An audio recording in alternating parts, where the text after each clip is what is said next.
Welcome to Let Me Fix This. Enjoy the video. In this video, I will explain how to study for CAPM.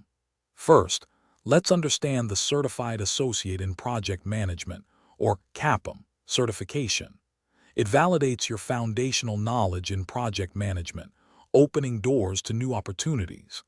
This guide will walk you through a clear, step-by-step process to prepare effectively. We'll cover everything from understanding the exam to creating a solid study plan and acing the test. Get ready to boost your project management career. Before diving into study materials, it's crucial to understand the CAPM exam structure and eligibility. The exam features 150 multiple-choice questions, and you'll have 3 hours to complete it. To qualify, you need 23 hours of formal project management education. This can be achieved through online courses, university programs, or professional training. Ensuring you meet these prerequisites is your first critical step towards certification. A well-structured study plan is your roadmap to success. Dedicate a consistent amount of time each week, perhaps 10 to 15 hours, to cover the material thoroughly.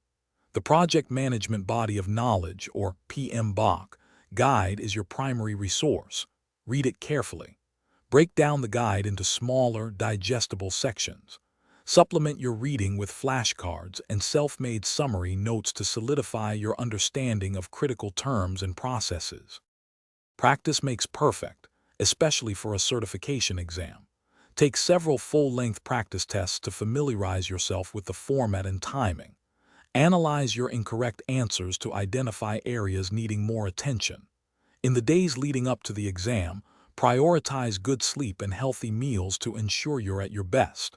On exam day, arrive early, take a few deep breaths, and approach each question confidently. You've prepared well.